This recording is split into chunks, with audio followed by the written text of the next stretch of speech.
Man bidil azani Allah wa yakum alhamdulillah syukur kepada Allah Subhanahu wa taala yang sudah nikmat kepada kita sehingga kita bisa ketemu lagi pada forum kita yaitu kajian Islam yang kita lakukan setiap pada subuh kira-kira mulai jam 5, dan tema yang kita usung pada waktu-waktu ini adalah tentang muamalah. Nanti kita muamalah banyak, tapi kita fokus dulu ke berapa yang sudah kita mulai. Karena kita masuk kitab baru yaitu hukum seputar hadiah. Hukum seputar hadiah. Kadang kita nyewa hadiah dari orang, ini karya atau karangan dari Ustaz Haris Munandar, Dokter Haris Munandar. Nah, ternyata kitab ini disarikan dari kitab Al-Kabair karya Syekh Muhammad At-Tamimi yang disarah oleh Syekh Shalih Fauzan bin Abdullah Al-Fauzan. Dalamnya ada bab al-hadiyah ala syafaat, hadiah atas syafaat. Ya, seperti biasa, alhamdulillah, syukur kepada Allah Subhanahu wa taala. Wahdah tidak ilah selain dia. Wassalatu wassalamu ala man la nabiyya ba'dah. Salawat dan salam semoga selalu tercurah kepada yang tidak ada nabi setelahnya, wala alihi washabihi, dan kepada para anggota keluarga beliau SAW dan juga sahabat beliau, waman tabi'ahum bi ihsanin ila yaumil qiyamah, dan pada siapa aja yang kemudian mengikuti beliau sampai hari kiamat. Amma ba'du, tidak jauhkan lagi bahwasanya di antara hal yang paling bermanfaat adalah sibuk dalam ilmu, mengajarkannya ataupun mempelajarinya. Dan di antara ilmu agama yang sangat penting untuk dipelajari adalah ilmu agama yang berkenaan dengan hal keseharian. Penting nih, karena kita bersentuhan setiap hari. Bahkan memiliki ilmu yang berkenaan dengan hal kesehariannya adalah ilmu agama yang hukumnya fardu ain untuk dipelajari. Artinya kalau kita sholat maka fardu ain kita belajar soal sholat. Kalau kita puasa nanti maka fardu ain kita belajar tentang puasa. Kalau kita haji ya kita fardu ain belajar tentang haji. Termasuk yang pernah kita lewati adalah karena kita insya Allah ya menikah, maka fardu ain belajar tentang nikah. Jadi kebanyakan orang nikah dulu, belajarnya belakangan, akhirnya bercerai. Harusnya belajar dulu kalau kemudian mempraktekkan ilmu. Di antara kegiatan yang akrab dengan keseharian kita adalah memberi hadiah dan menerima hadiah. Itu biasa ya, memberi hadiah, karena itu mempelajari hukum seputar memberi hadiah atau menerima hadiah merupakan hal yang sangat urgent. Banyak orang yang berasumsi bahwa semua hadiah itu halal. Kan ini hadiah. Saya masih ingat tuh bapak saya tuh pernah nasihati ponakannya atas tanah yang dia terima dari neneknya, dimana neneknya bagi-bagi itu cucu yang lain gak dikasih. Jawaban dia ya seperti ini kan hadiah. Padahal jelas itu akan menimbulkan kecemburuan cucu-cucu yang lain. Manakala diberikan dengan penuh sukarela. Anggapan orang ketika sebuah hadiah diberikan dengan cara sukarela maka ada yang saja menerimanya dan boleh-boleh saja memberinya, akan dianggap bagian dari hadis tahabu dia timbul cinta. Jadi seolah-olah itu kalau kemudian sudah hadiah terus pokoknya tak apa-apa. Namun realitanya nggak demikian. Gratifikasi untuk pejabat juga termasuk hadiah yang diberikan secara sukarela atau oleh pemberinya. Padahal itu haram dalam agama kita. Dia udah mulai sebutkan yang haram ya, gratifikasi. Berdasarkan hal ini maka memberi atau menerima hadiah ada rinciannya, ada yang dibolehkan, ada yang nggak boleh. Walaupun namanya hadiah, ada yang boleh, ada yang nggak boleh. Air minum juga sama, ada yang haram, ada yang halal. Sama-sama air bentuknya. Maka rincian yang terbaik dalam seputar hadiah adalah rincian yang diberikan oleh hukum Islam dan juga Islam. Artinya karena kita nanti akan bersentuhan terus dengan hadiah. Kita kalau kita bisa belajar hadiah yang benar, baik itu apa, yang salah itu apa, kita insya Allah enak. Maka buku yang sederhana ini berupaya untuk memberikan sedikit pencerahan kepada para pembaca tentang ketentuan dalam masalah memberi dan menerima hadiah, kapan dibolehkan dan kapan nggak boleh. Semoga buku ini bisa bermanfaat bagi setiap orang yang membacanya dan mengamalkannya. Seiring berdoa kepada Allah Subhanahu wa taala, karena Allah Subhanahu wa taala memberikan pahala yang besar kepada semua orang yang terlibat dan punya saham untuk terbitnya beredar buku ini. Wassalamualaikum warahmatullahi wabarakatuh wa ala alihi wa ala ashabihi wasallam. Daftar isi matan penjelasan tadi dikutip dari kitab toh, ada matan, ada penjelasan, ada penjelasan matan, ada penjelasan terhadap syarah dan seterusnya.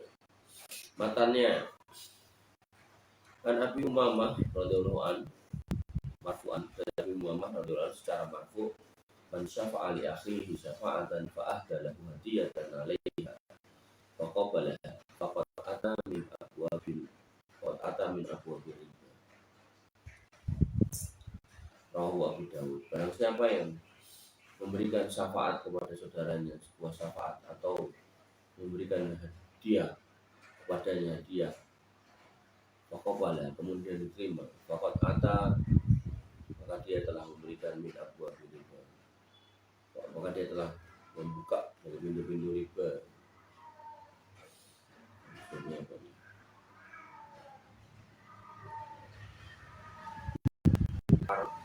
Karena syafaat dan dia menerima.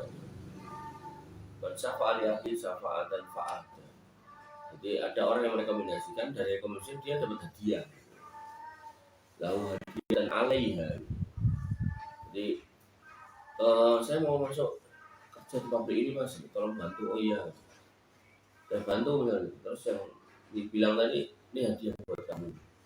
Faqabala, kemudian dia telah terima. Faqad ata min abwabil riba. Jadi dia telah melakukan salah satu dari pintu riba. Jadi dimasukkan dalam kategori riba.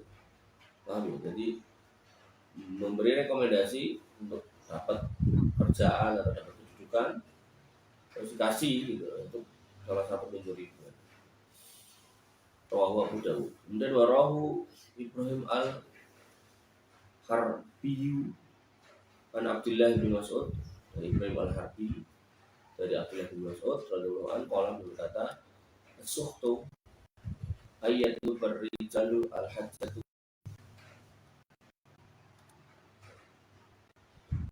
tubdola wa tubdi ilaihi fayaqbala. As-sukhtu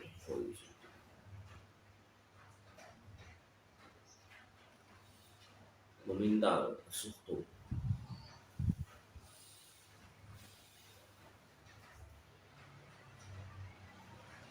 permintaan. As-sukhtu adalah sukhtu ada.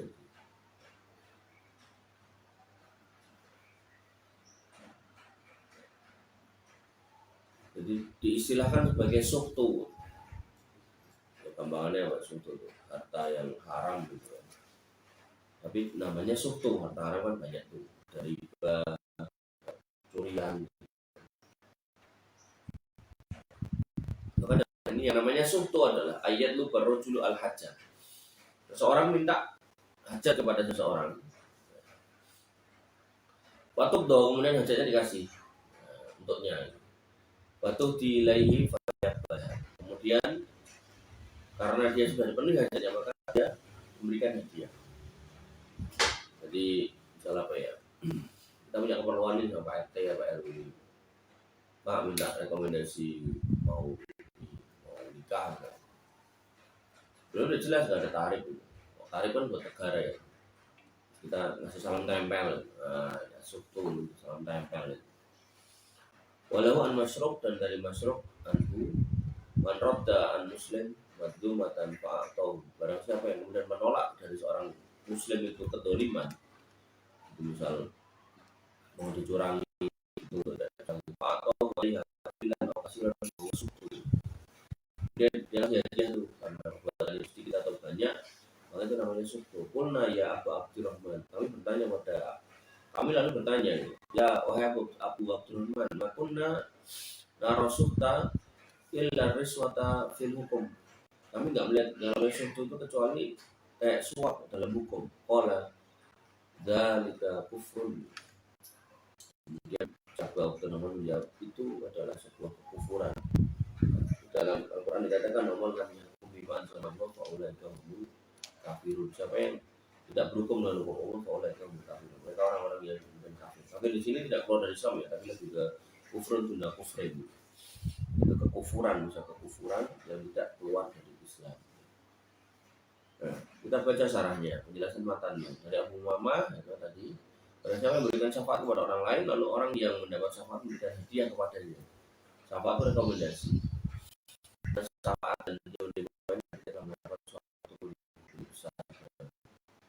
Kita dimaksudkan kejahatan setelah riba dalam makna yang paling luas, yaitu karena ada riba dalam makna sempit, ada riba yang bermakna luas, dan ada riba yang bermakna lebih luas lagi. Jadi riba ada tiga jenis dalam makna sempit dan terdapat di dalam kitab fikih, yakni perdagangan dan riba di dalam utang-piutang. Riba baik sama riba dain. Kemudian dalam makna yang luas yaitu al-am, yaitu semua penghasilan haram. Itu juga masuk dalam kategori riba, menipu, riba, korupsi, jual beli koror, judi, mencuri, dolim, gitu kan.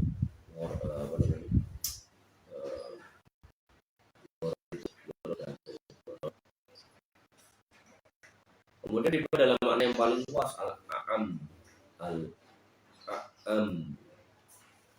kemudian al-am. Rasulullah mengatakan bahwasanya seorang yang mencela saudaranya maka itu adalah riba, sangat luas. Maka menggunjing, menjelekkan kehormatan seorang adalah riba yang paling riba. Diriwayatkan oleh Ibrahim Al-Harbi dari Abdullah bin Mas'ud di matan keduanya, seorang laki-laki minta satu hajat maka dipenuhi hajatnya, kemudian dia diberi hadiah karena sudah memenuhi hajatnya tersebut, maka dia telah menerima. Lantas dia menerima hadiah itu kalau nasuh, jadi kalau di dalam Al-Quran itu dikatakan orang-orang Yahudi itu akalu nasuh, suka makan barang haram. Barang haram itu lebih spesifik, suh itu lebih spesifik, yaitu karena seseorang sudah melakukan sesuatu maka dia memberikan hadiah. Melakukan sesuatu di sini harusnya itu bukan sebab untuk diberikan hadiah. Tapi kalau melakukan sesuatu yang memang sebab untuk diberikan bayaran, nggak apa-apa. Nah, kayak tukang gitu kan, dia kerja ya untuk diberikan bayaran ya nggak apa-apa. Tapi kalau kemudian dia nggak di situ posisinya, karena memang dia tugas pejabat, jadi membantu, ya bahagia.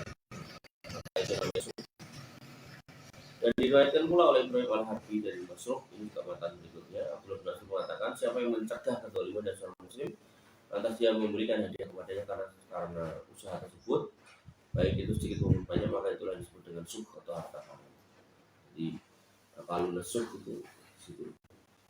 Kemudian kami katakan, wahai Ibnu Mas'ud, Abu Abdurrahman, kami tidaklah memandang bahwasanya nama suh itu ya riswah itu. Maka Ibnu Mas'ud mengatakan ini itu adalah kekufuran. Kalau konteksnya dalam keadilan, ya maka itu suh itu satu dalam keadilan, sehingga yang salah menjadi benar dan yang benar menjadi salah, maka itu hukumnya menjadi hukum Allah dan hukum Rasulullah, maka berlaku kekafiran, kekufuran. Kafiran itu kan murtad, bukan sampai murtad, tapi lebih ke dosa besar. Allah Ta'ala berfirman, "Man lam yahkum bima anzalallahu fa ulaika humul kafirun." Siapa yang kemudian tidak berhukum dengan hukum Allah, ya, maka dia telah kufur. Maka penjelasan terhadap salah satu dan apa antara maksudnya bagi kita. Maka ada orang yang minta hajat, ada orang yang minta untuk mewujudkan hajat dan sabar. Syafi'i adalah perantara yang memberikan rekomendasi antara orang untuk mewujudkan hajat sang peminta dari orang yang diminta. Misal kamu ingin masuk perusahaan tadi, dan kamu butuh orang yang bawa, Syafi'i dan yang bawa. Syafaat adalah proses membawanya. Jadi di akhirat juga ada syafaat, gitu. Yaitu sebuah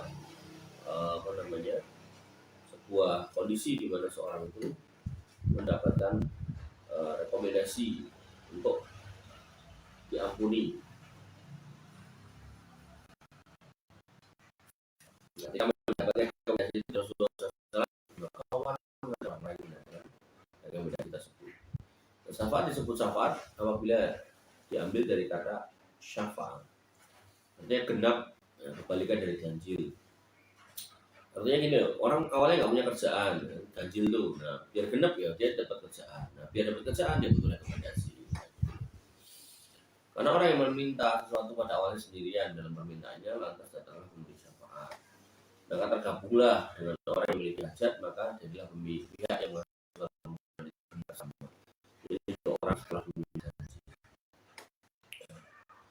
dalam permintaan. Ini adalah akar kata dari syafaat dari sisi bahasa. Allah Ta'ala berfirman, "Bayyasfa' syafa'atan hasanatan yakun lahu nasibun minha." Siapa yang memberikan syafaat yang baik, maka baginya bagian darinya. Wa man yasfa' syafa'atan sayyi'atan yakun lahu kiflun minha. Siapa yang memberikan syafaat yang jelek, maka baginya bagian darinya. Jadi hal yang jelek tadi. Maka syafaat yang baik di dalamnya terdapat pahala meskipun tidak berhasil. Jadi kalau kita ngasih syafaat itu rekomendasikan tapi nggak lolos ya sudah. Kemudian dari bersama sukses supaya pahala.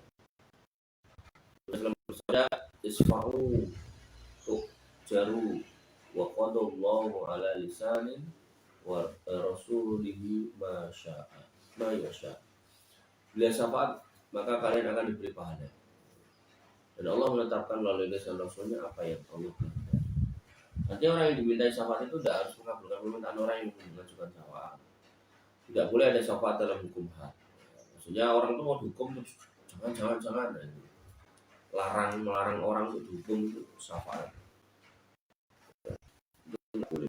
Karena dulu ada orang itu minta syafaat buat Fatimah, anak besar waktu itu, bukan Fatimah putri Rasul, anak besar di Madinah mencuri, minta syafaat ya Rasul, itu sebaiknya orang dibebaskan aja.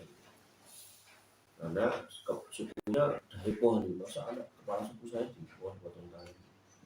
Maka Nabi SAW mengatakan sebuah hadis yang sangat terkenal, "Lau anna Fatimah binti Muhammad sarakat laqad aqiyatha." Kalau sekiranya Fatimah anaknya Muhammad yang nyuri, artinya anak sendiri, maka tak potong tangan.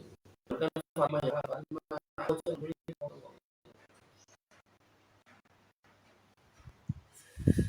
maka syafaat dalam hukuman had tidak dibolehkan manakala kasus telah sampai pada penguasa. Namun syafaat yang ada adalah syafaat berbentuk masalah bagi orang yang diberi syafaat. Jadi kalau memberikan syafaat itu harusnya baik.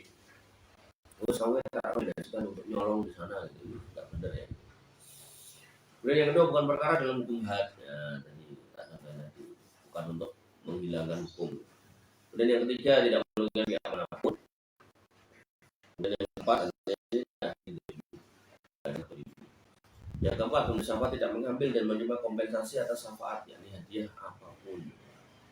Jadi dia tidak menerima kompensasi apapun. Maka syafaat yang memenuhi kriteria di atas ada padanya pahala besar. Ini yang disebut syafaat hasanah. Asalkan pemberian syafaat berharap pahala dan syafaatnya dari sisi Allah Subhanahu wa Ta'ala. Kalau pas saya dan dia itu harus dapat syafaat, dapat rekomendasi dari siapa? Ketua yayasan aja. Nah, itu dapat terima. Memang syaratnya dapat rekomendasi. Adapun hadis Abu Umamah, siapa yang memberikan syafaat untuk kepentingan saudaranya satu syafaat, itu syafaat yang baik, lantas dia mendapatkan hadiah. Jadi minta syafaat, kemudian dapat hadiah dari orang yang diuntungkan karena syafaat tersebut. Hukum asalnya seorang memberi syafaat tidak mengambil apapun karena tujuannya menginginkan akhirat. Dia tidak membatalkan pahala akhirat dengan mengambil dan melakukan dunia, karena hal ini menihilkan syafaat di antara manusia. Mengambil hadiah dalam hal ini boleh jadi menyebabkan orangnya jatuh dalam riba dalam artian tambahan yang diambil tanpa ada kompensasi dalam masalah penyelesaian administrasi dan lainnya.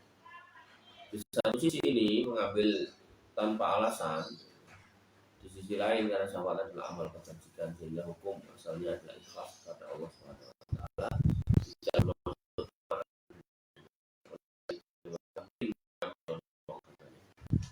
Ya gambaran di sini kita harus melihat kita mau ngasih rekomendasi tentang apa nih? Tentang hal-hal yang baik. Misal rekomendasi seorang masuk masuk satu sekolahan, rekomendasikan seseorang masuk satu pesantren, rekomendasikan seseorang bisa kerja gitu. Itu kan hal yang baik, maka seyogianya tidak usah minta balasan di dunia. Ya, seyogianya tidak usah, karena itu hal-hal yang baik. Apalagi kita udah dapat gaji, misal ada pegawai di puskesmas, orang datang minta rujukan, kan tinggal dibikinin, kan pegawainya udah dapat gaji toh. Nah, dia bikinin si rujukan itu kan juga bagian dari syafaat juga, bikin rujukan, minta bayar. Masuk kantong sendiri, masuk harta yang didapatkan dari hasil pungli. Kemudian riwayat dari Ibrahim Al-Harbi dari Abdullah bin Mas'ud, siapa yang mencegah kezaliman dari seorang lantas dia memberikan hadiah kepadanya karena syafaat tersebut baik itu sedikit maupun banyak, maka itu disebut dengan sum atau harta haram. Ini contohnya aparat gitu. Dan jelas dia yang melindungi kok gitu. Kemudian di telepon gitu. Ada orang mengambil duit di bank 1 miliar, telepon Pak Polisi, kan polisi udah digaji, dia datang awal ya tidak ada perampokan awal rumah hasil Pak kamu Pak terima maka tidak diperbolehkan yang seperti itu.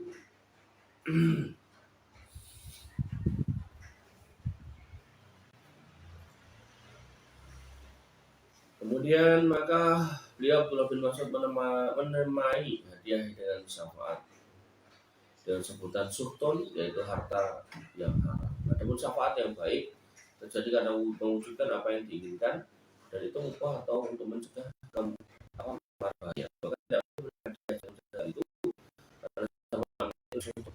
Dan dikatakan pada salah seorang sahabat yang Abdullah bin Mas'ud, bukankah suhton itu suap dalam peradilan? Maka yang mengatakan suhton dalam pengadilan itu justru kekufuran, karena dia menyebabkan penetapan hukum tidak sebagaimana yang ditetapkan. Akibatnya hakim akan membenarkan pihak yang salah dan menyalahkan pihak yang benar, dan ini tidak sesuai dengan firman Allah Subhanahu wa taala, wa man lam yahkum bima anzalallahu fa ulaika humul kafirun. Siapa yang menetapkan hukum sesuai dengan yang ditetapkan tidak sesuai dengan Allah, maka mereka adalah orang yang kufur. Sekali lagi ini kufur ya, bukan kafir luar dari Islam, kufur. Boleh jadi menetapkan hukum berbeda dengan apa yang Allah turunkan itu kafir besar, boleh jadi kafir kecil. Dan menjadi tolak adalah keyakinan sang hakim ketika dia menetapkan hukum berbeda dengan hukum yang diturunkan Allah. Kalau dia menganggap boleh dia menetapkan hukum yang berbeda dengan hukum Allah, maka kafir besar. Misal orang mencuri dihukum cuma 6 bulan.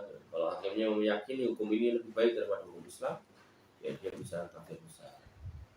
Nah, tapi kalau enggak, maka dia masuk dalam kufur yang kecil, kufrun tidak kufrin. Dengan rincian dalam masalah ini yang terdapat di buku-buku para ulama dan dari Ibnu Katsir yang menjelaskan dalam kitab tafsirnya ketika menyebutkan ayat ini. Kita masuk di definisi syafaat. Syafaat itu apa? Cara bahasa diambil dari kata syafaat yang artinya genap.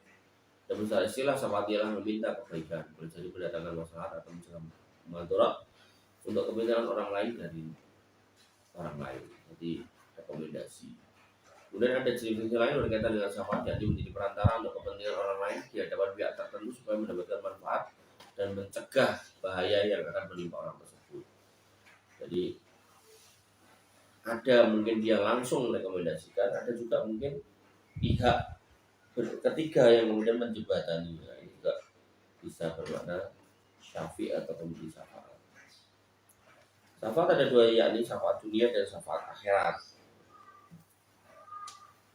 Adapun syafaat dari manusia untuk kepentingan orang lain, ini bagian dari syafaat dunia. Ada dua macam, yaitu syafaat dari manusia untuk kepentingan orang lain. Kemudian yang kedua, syafaat manusia untuk kepentingan manusia pada Allah di dunia. Kata sudah pertama, syafaat manusia untuk kepentingan orang lain. Syafaat dari manusia untuk kepentingan orang lain yang ini diajukan kepada pihak tertentu, semacam Anda memberikan syafaat kepada kawan Anda, pada pemimpin dan penguasa pemerintah dan yang lainnya, maka syafaat ini hanya dalam perkara dunia dan ini disyariatkan segala syafaatnya adalah syafaat kebaikan dan pelakunya akan diberi pahala. Jadi misalnya kamu ditanya sama Pak Presiden, siapa kalau saya butuh orang yang amanah untuk jadi menteri, kamu rekomendasikan si fulan, itu bagus. Tapi ya nggak usah ngasih dia. Lalu siapa yang memberi syafaat di dunia, maka akan diberi pahala baik syafaat itu diterima atau tidak, sehingga terwujud maslahat atau tidak. Dan Nabi SAW bersabda, isfa'u tu'jaru wa qadallahu ala lisanin rasulihi ma yasha. Bila syafaat maka kalian akan diberi pahala. Dia orang yang memberikan syafaat yang baik itu pahala. Dan Allah akan menetapkan melalui lisan Rasulnya apa yang Allah kehendaki. Syarat syafaat ini adalah tidak boleh dalam perkara yang haram. Jika dalam perkara yang haram maka jadilah syafaat yang jelek. Contoh ketika seorang memberikan syafaat dalam kezaliman, yaitu orang yang urutannya di belakang jadi ke depan, dan di depan jadi belakang, maka ini dolim dan termasuk syafaat yang jelek. Banyak nih ya. Jadi kalau misalnya di ngantri juga karena orang dalam, ya masuk. Adapun yang memberikan syafaat kepada dua orang yang selevel supaya salah satu digunakan, maka ini syafaat yang baik. Misalnya ada promosi jabatan atau yang lain, ada dua orang setara, mereka ini dari segi kelayakan 11-12, mirip lah gitu. Ilmunya mirip, kan nggak mungkin dua pemimpin kan harus satu. Maka ada pihak tertentu yang memberikan syafaat kepada pihak yang berkebijakan, artinya yang mengambil kebijakan untuk menangkan salah satunya, atau memberi syafaat itu menampakkan satu kelebihan yang dimiliki oleh dua orang yang dinilai sama supaya dia diunggulkan dari yang lain dengan alasan yang bagus. Maka syafaatnya bentuknya dengan mentazkiyah dan memuji salah satunya, dan ini ada ukuran dari yang kepujian yang dengan itu berhak untuk didahulukan dari yang lain, maka itu syafaat yang baik. Jadi misal si A sama si B itu sama-sama sekolah S1, sama-sama IP-nya 3,7, sama-sama amanah, sama-sama jujur, sama semua. Nah, maka kalau dalam kondisi itu kemudian didatangkan orang untuk merekomendasikan, tidak ada masalah. Yang nggak boleh itu kalau jelas dua, yang satunya baik satunya jelek, itu yang jelek itu diajukan, nah ini nggak boleh. Dalam rekrutmen orang-orang dalam itu kayak gitu. Maka ya harusnya mereka belajar ini. Nah, biar hati-hati karena itu masuk dalam kategori dosa yang besar. Namun jika syafaat tersebut dalam rangka melanggar aturan pemerintah dalam hal yang positif, maka ini adalah syafaat yang haram. Demikian juga syafaat itu berkenaan dengan hukum had, maka hukumnya juga haram. Kasih syafaat untuk melanggar aturan haram. Karena Aisyah radhiyallahu anha, ada Aisyah radhiyallahu anha, anna Quraisyan ahammahum sa'nul mar'ati al-mahzumiyah alladhi syarqa. Bahwasanya orang-orang Quraisy pada waktu itu ahammahum, membuatnya resah, galau tentang urusan seorang wanita mahzumiyah alladhi syarqa, yang dia melakukan pencurian. Jadi ada wanita Quraisy yang dia punya kata nyuri gitu. Faqalu, maka mereka mengatakan, wa may yukallimu fiha Rasulullah sallallahu alaihi wasallam. Siapa yang kemudian mau ngomong nih ke Nabi SAW tentang masalah wanita mahzumiyah. Ini kalau dipotong nanti malu-maluin lah gitu. Jangan sampai dipotong tangan, ayo ngomong sama Nabi yuk. Faqalu, kemudian mereka berkata, wa may yajtari'u alaihi illa Usama bin Zaid. Siapa yang lebih dekat dan lebih disayang kalau enggak Usama bin Zaid?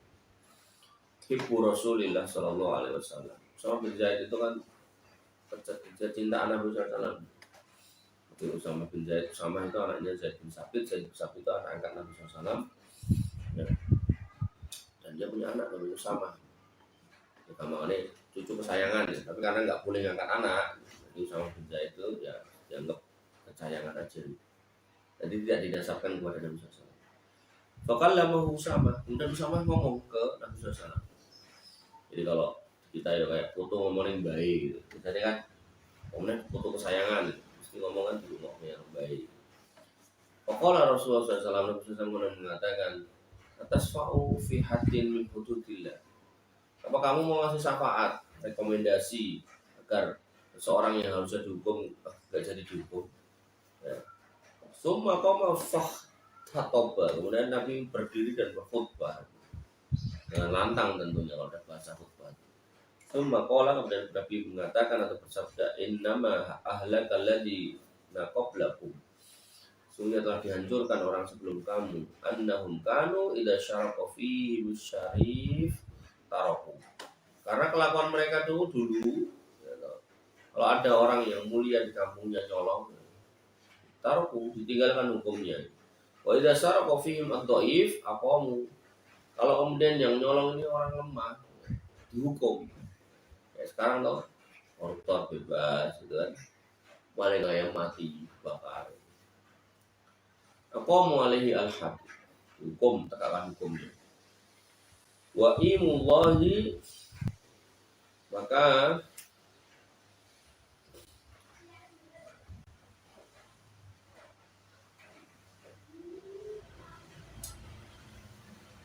wa imullahi, jadi ada tawallahi wallahi billahi, jadi imullahi wa imullahi, dan demi Allah, lau anna Fatimah binta Muhammad, sekiranya Fatimah anaknya Muhammad, bukan Fatimah Mazumiyah tadi, syarafat, dia nyuri, lakotok ya, aku sendiri yang potong tangannya. Menunjukkan ketegasan Nabi SAW tentang hukum, dan Nabi SAW nggak mau ada yang merekomendasikan untuk membatalkan hukum yang sudah tetap. Dengan demikian, jika syafaat itu adalah syafaat yang baik dan terukur baik dalam hal ini adalah tidak melakukan hal yang haram, maka itu disyariatkan, disukai, dianjurkan, diberi pahala yang melakukan tersebut. Adapun jika syafaat tersebut adalah dalam perkara yang haram, maka itu syafaat yang jelek, seorang berhak mendapatkan hukuman karenanya. Jadi kalau baik silakan, kalau jelek jangan. Yang kedua, syafaat untuk kepentingan, syafaat makhluk untuk kepentingan makhluk pada Allah di dunia. Nah, syafaat makhluk untuk kepentingan makhluk pada Allah di dunia maknanya adalah seorang mendoakan orang lain.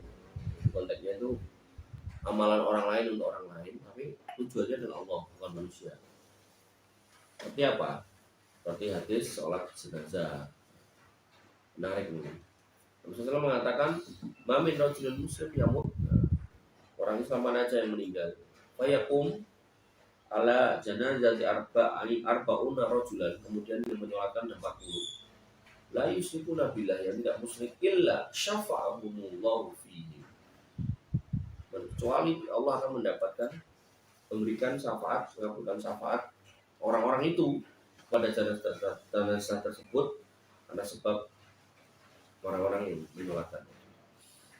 Artinya kan dimintakan kan, Allah maghfirlahu warhamhu wa'afi wa'fu anhu, dan ya Allah ampuni. Yang nyolatkan 40 orang tidak musyrik, maka Allah akan dikasih jawab doa-doa mereka tadi. Maka berdasarkan hadis tadi, Allah akan mengabulkan syafaat pada jenazah dengan sebab mereka, artinya orang-orang yang kemudian berdoa dan jumlahnya tercapai, yaitu minimal 40. Makanya pentingnya punya teman yang baik itu. Jadi kalau nanti kita mati, 40 orang teman kita datang ngalatin kita, insya Allah di akhirat aman. Dan syafaat ini boleh dengan syarat yang diminta hidup dan hadir. Semacam ada orang yang berkata kepada saudaranya, saya punya keluarga sakit, berdoa kepada Allah agar Allah memberikan kesembuhan untuknya.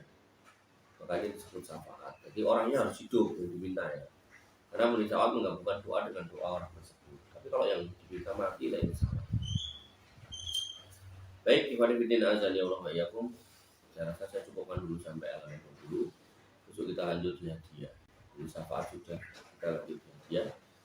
Saya tutup layarnya, kita masuk ke sesi tanya jawab. Silakan kalau ada pertanyaan ditanyakan. Wah, panjang banget.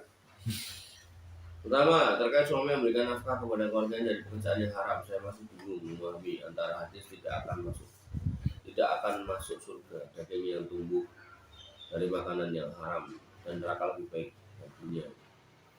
Dengan kaidah fikih, perubahan kepemilikan akan merubah status berupa yang haram menjadi halal, seperti pada kasus seorang suami yang menjadi hakim yang hukum tidak dengan hukum Islam, kecil diterima haram, tapi ketika diberikan pada anak istrinya maka statusnya menjadi halal. Apakah itu artinya gaji haram dari suami tadi boleh dimanfaatkan oleh istri dan anaknya untuk kebutuhan makan minum? Lalu bagaimana dengan hadis Nabi SAW di atas? Apakah cukup bagi istri dengan mengingkari pekerjaan suami atau selalu usaha memberikan nasihat kepada suami agar meninggalkan pekerjaannya? Atau kasih istri harus mencari nafkah sendiri yang bisa bisa memastikan kehalalannya dan menolakkan. Nah, ini intinya ini sedang baik ya, yang peduli dengan halal dan haram. Dan jadi yang haram itu bisa karena zatnya, bisa karena cara mendapatkannya. Nah, dalam pertanyaan ini maka haramnya karena cara mendapatkannya. Cara mendapatkannya yaitu apa? Dengan pekerjaan yang haram. Ya, dengan pekerjaan yang haram. Misal nyuri, korupsi gitu. Tadi dibahasakan dia sebagai hakim berhukum dengan selain hukum Islam. Maka kita pilah-pilah nih. Ya, kita pilah-pilah. Kalau memang itu adalah harta yang kemudian mencuri, korupsi, itu jelas haram. Tapi kalau gaji hakim, tadi dalam kitab tadi, bagaimana posisi dia ketika dia menghukum? Kalau memang hukumnya, misal mencuri, hukumnya cuma di penjara setahun atau mungkin sebulan atau 5 bulan, padahal hukum syariatnya potong tangan, maka harusnya dia tidak meyakini bolehnya atau tidak meyakini baiknya hukum positif ini. Kalau dia meyakini itu ya maka ya penghasilannya haram. Tapi kalau kemudian dia nggak meyakini, tapi cuma karena istilahnya apa ya, pengen menjadi orang yang kemudian diberikan amanah untuk menegakkan hukum, nah, dia meyakini hukum Islam tetap yang lebih baik, maka insya Allah gajinya nggak ada masalah. Gitu. Nah, lalu sikap istri gimana? Khawatirnya nanti dia kena hadis ini nih. Gitu. Maka dalam hal ini ya kalau istri tahu proses bisnis yang dikerjakan suaminya ini haram, maka kalau dalam kondisi darurat dia nggak punya kerjaan yang lain, nggak punya penghasilan yang lain, maka kemudian si istri ini menerima nafkah dari suaminya, maka nggak apa-apa, karena memang nggak punya yang lain. Tapi kalau si istri punya kreativitas, kemudian dia bisa nyari yang halal, entah jualan, entah dagang, entah apalah, maka itu juga lebih baik. Poinnya adalah memang benar Nabi SAW mengatakan bahwasanya kullu lahmin nabada min suftin wanaru aulabi, setiap daging yang tumbuh dari suf, ya, harta suap dan seterusnya, korupsi dan seterusnya, maka api neraka lebih layak untuk menjilatnya. Maka itu bagian dari pernyataan umum. Pernyataan khususnya kita lihat si istri sama anaknya mana. Oh, dia juga nggak punya kerjaan, dia orang jauh, tergantung dengan suaminya, sudah nafkah dari suaminya itu diterima secukupnya. Nah, lalu terkait istrinya ya kalau bisa buka usaha, buka. Kalau udah usaha jalan, ya bilang sama suaminya, maaf mas, saya nggak terima lagi ya, gajimu gitu. Karena gajimu itu dari pekerjaan yang tidak menyenangkan. Ya biar pikir juga suaminya, karena kalau suaminya nggak dinasihati itu, kadang suami itu ya terus saja berbuat yang salah. Wallahu ta'ala. Dan selanjutnya A menggadaikan sawahnya ke B dengan jaminan sertifikat sawah, dan A tetap menggarap sawahnya. Pada saat panen, A memberikan 20% dari hasil panen ke B. Apa hukumnya praktek gadai? Ya, riba itu jelas. Karena gadai itu kan jaminan kesulitan. Nah, karena dalam utang ya berarti nggak boleh ada tambahan. Nah, maka kalau panen dikasih setengah ya itu riba. Ribanya ya panen setengah itu. Tinggal panen setengah itu apa isinya? Kalau panen setengah ini misal isinya beras setengah ton, ya ribanya itu setengah ton. Seandainya ada riba di dalamnya, apa solusi realnya? Solusi realnya jangan dikasih tambahan, karena kan emang utang piutang, bukan jual beli. Karena B pun ingin mendapatkan keuntungan dari investasinya. Nah ini udah niat riba. Nah, jadi orang yang pengen riba itu dia udah punya prinsip time value of money. Begitu uang keluar dari kantong saya, dari dompet saya, ini dalam waktu dia harus nambah. Nah ini udah dari riba. Orang udah punya pendapat itu dari riba. Allah Ta'ala udah lama-lama tak itu suara motor ini udah motor tolong dibantu keluar.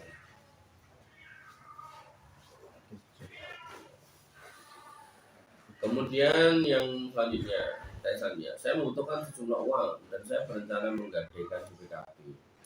Jadi ini utang lagi ya, gadai kok.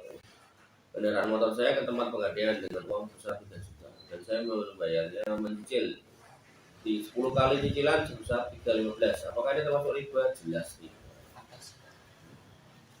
Jelas riba kalau ini ya. Karena utangnya 3 juta. bayarnya 3.500.000 kali 10 berarti nambah 150, jelas riba. Haram kah? Haram. Yang ngutang haram, yang ngutangi haram. Allah Ta'ala. Misalnya usia saya sudah lebih dari 30 tahun, namun saya belum menikah. Apakah telah nikah itu tercela? Maka ketika pertanyaan seperti ini, maka dikembalikan kepada keadaan yang bersangkutan.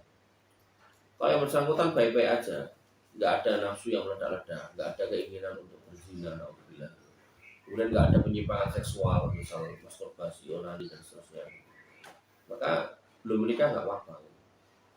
Cuman kalau para ulama dulu kalau nggak nikah itu ada dua kemungkinan. Mereka punya budak sebagai tempat untuk menyalurkan syahwat. Jadi syahwat itu bisa dicalonkan kedua.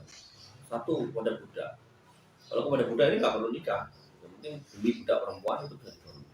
Kemudian yang kedua adalah kepada istri sah. Nah, para ulama dulu ada yang memang nggak nikah. Pertama, mereka itu sibuk dalam jihad, dalam dakwah, dalam macam-macam. Sibuk banget. Kemana pulang harus istirahat, malam tuh masih bangun nulis kitab, nulis hadis. Sibuknya pol gitu. Nah, kemudian kemungkinan yang kedua, mereka punya budak. Sehingga mereka milih aman untuk tidak nikah. Tapi kan ada salurannya. Jadi mereka nggak mungkin, mohon maaf ya, onani, masturbasi nggak mungkin. Mereka melakukan hubungan seksual yang halal, yaitu apa? Kalau dia kepada budaknya itu. Nah, sehingga kalau konteksnya sekarang budak kan nggak ada. Kemudian yang kedua, yang saya lihat nih, pendapat saya, pikiran saya nih, nggak ada anak muda ini yang kemudian sesibuk ulama ini. Dia ya dakwah, ya nulis kitab, ya jihad dan seterusnya. Maka ya kembali kepada kondisinya. Kira-kira kamu baik-baik aja apa enggak? Nah, kalau nggak baik-baik aja, kepalanya cenuh-cenuh gitu kan, kalau lihat orang perempuan jalan dia pusing gitu kan, akhirnya jadi kayak orang suwung gitu kan, maka ya saya rasa nikah itu lebih baik. Kalau udah umur 30 gitu. Cuma bengong gitu kan, merenung gitu. Pokoknya banyak hal-hal yang sifatnya buang-buang waktu gitu, mending menikah. Dan daripada kemudian nanti setan bisikin yang enggak. Karena setan itu ya tiap hari berusaha menjerumuskan kita kalau kita terjatuh pada perbuatan-perbuatan yang tercela. Allah Ta'ala. Maka pertanyaan selanjutnya, apakah semua yang kebersihan sebagian dari iman adalah ada dalilnya? Kalau ada sahih atau tidak? Yang saya tahu dalilnya untuk itu. Cuman secara makna betul, secara makna betul. Jadi dalam apa ya, istilah dalam hadis itu terkadang hadis doif yang maknanya betul itu bisa dipakai, ya bisa dipakai walaupun ya dalilnya nggak perlu dipakai, tapi maknanya itu loh, kan orang bersih itu kan tanda iman yang baik. Atau kalau kita membahas tentang persetanan, tentang setan itu senang sama tempat-tempat yang kotor, yang jorok gitu. Orang-orang yang kemproh gitu kan. Maka kalau kita pengen jauh-jauh dari setan, kalau setan musuh kita, maka jaga kebersihan. Nah itu bisa juga dipahami seperti itu. Wallahu ta'ala. Dan selanjutnya, benarkah bersikap sombong di depan orang yang sombong adalah sedekah? Jika benar, apa maksudnya? Pertama saya nggak tahu dalilnya, sehingga saya nggak perlu menjelaskan maksudnya ya. Wallahu ta'ala. Dan yang selanjutnya juga pada waktu kita sholat berjamaah, sambil kita ada jamaah yang tiba-tiba sakit lalu terjatuh ambruk, apa yang harus kita lakukan? Batalkan, bantu dia, karena ini bagian dari darurat. Jadi ibadah fardu, baik puasa, kemudian sholat, itu hukum asalnya nggak boleh dibatalkan. Hukum asalnya nggak boleh dibatalkan.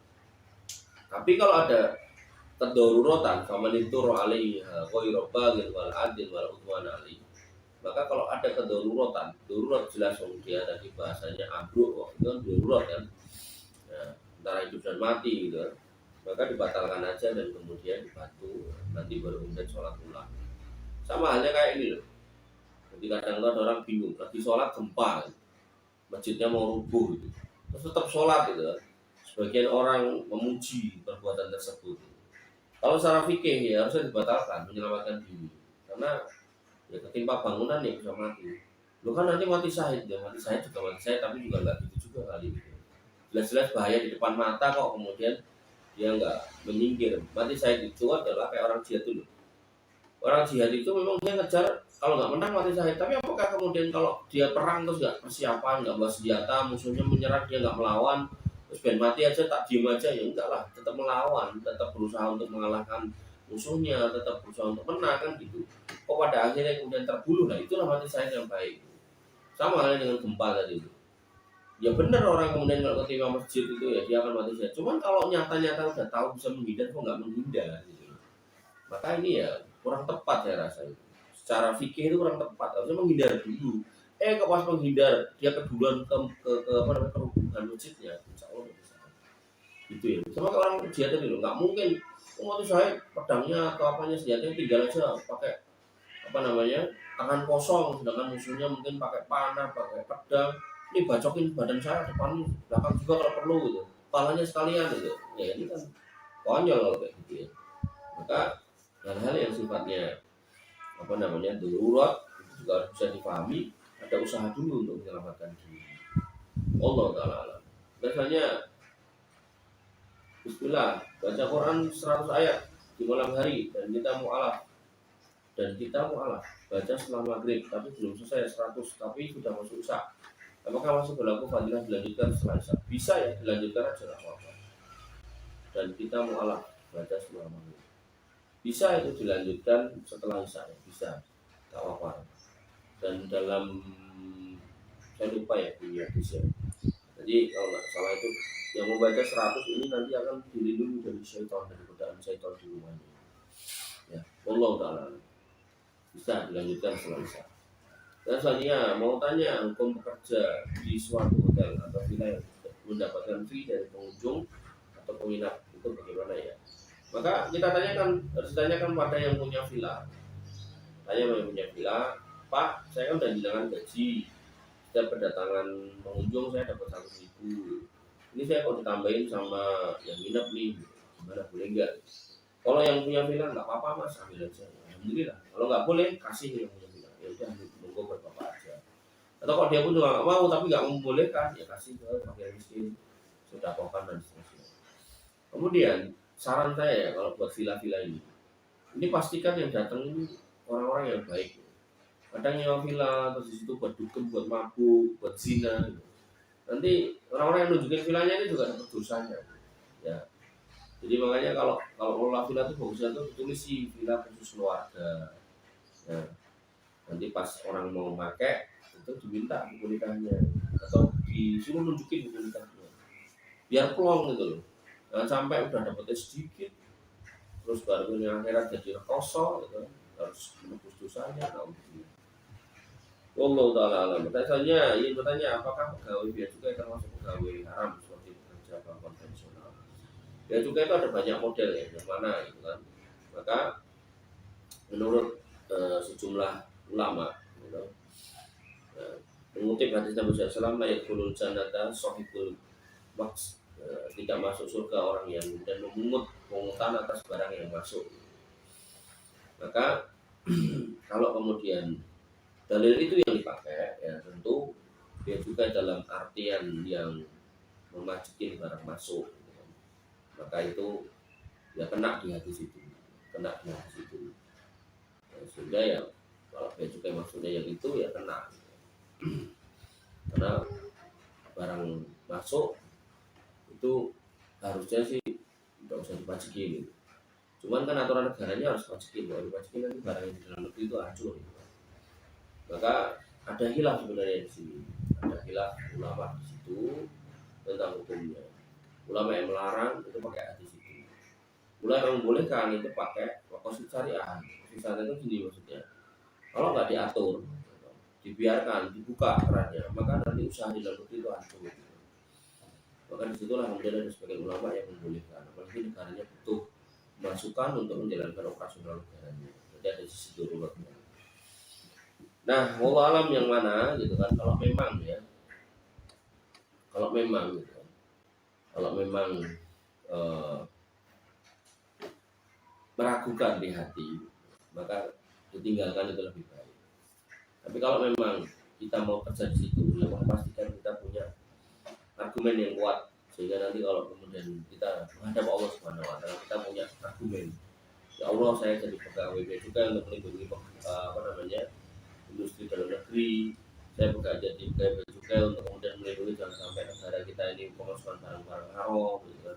Sama kayak kerja di bank konven loh. Bank konven itu hukum asalnya nggak boleh. Mau jadi apa aja nggak boleh. Security-nya nggak boleh, cleaning service-nya nggak boleh, tukang kebunnya nggak boleh, CS-nya yang bikin kopi ya nggak boleh. Hukum asalnya itu. Tapi kalau kemudian kita di bank konven itu, kita kemudian di situ bisa mencegah terjadinya riba. Kapan? Misal seorang ini utangnya udah jatuh tempo, dia nggak bisa bayar toh. Nah kemudian kita melakukan pendekatan kepada pimpinan, Pak saya tagihkan aja pokoknya, nggak usah pakai bunganya gimana, yang penting nanti dia bisa nyaur pokoknya. Kemudian pimpinannya mengatakan ya silakan. Nah kita seperti itu di bank konven, insya Allah tidak. Tapi kalau kita cuma sekedar teller, sekedar jadi kasir, sekedar jadi customer service, ya kemudian yang hitung-hitung duit, nggak ada andil kita untuk tarifannya, maka tentu itu haram. Bagaimana pegawai juga tadi. Nah ini pertanyaannya nyambung di bawahnya. Bagaimana hukumnya pegawai pajak? Pajak juga sama ya. Pajak kalau kita ngomongkan pakai dalil tadi kayak urusan dan maksud, jadi ya tidak masuk surga pegawai pajak. Cuman ya tadi itu, apakah kalau kemudian negara ini nggak ada pajak, kemudian bagaimana penghasilannya, dari mana sumbernya, cukup juga harus ada penghitungannya gitu. Nah, maka sebetulnya negara kemudian menghitung, jangan sampai hitungannya langsung memutuskan harus pakai pajak, nggak ada cara lain gitu. Nah, kalau ini yang terjadi ya berarti gampangan, kalau gampangan ya tidak juga. Sebagai pegawai pajak juga gitu harus kemudian memeriksa gitu. Ada nggak dalilnya, ada nggak contoh-contoh kasusnya gitu kan. Nah, kalau saja negara itu kalau nggak dari pajak kira-kira gimana gitu. Nah, perhitungan-perhitungan ini perlu dilakukan. Ya gampangnya kalau saya secara pribadi ya kalau saya nyari aman ya nggak kerja di situ lah kalau saya gitu. Tapi kalau emang akhirnya kita harus kerja di situ ya kita harus kemudian terus nyari gitu loh. Nyari sebab bahwasanya di situ tuh kemudian saya selamat nanti di akhirat. Jangan sampai kemudian karena mencari duit, mencari dunia, kemudian kita gampangkan beberapa poin, beberapa urusan, ya tanpa kita punya ilmu sampai akhirnya kemudian di akhirat kita menyesal. Padahal kalau sudah di akhirat kita nggak bisa memperbaikinya. Allah taala alam. Ini yang saya sampaikan. Kalau bisa maaf, alhamdulillah, subhanallah,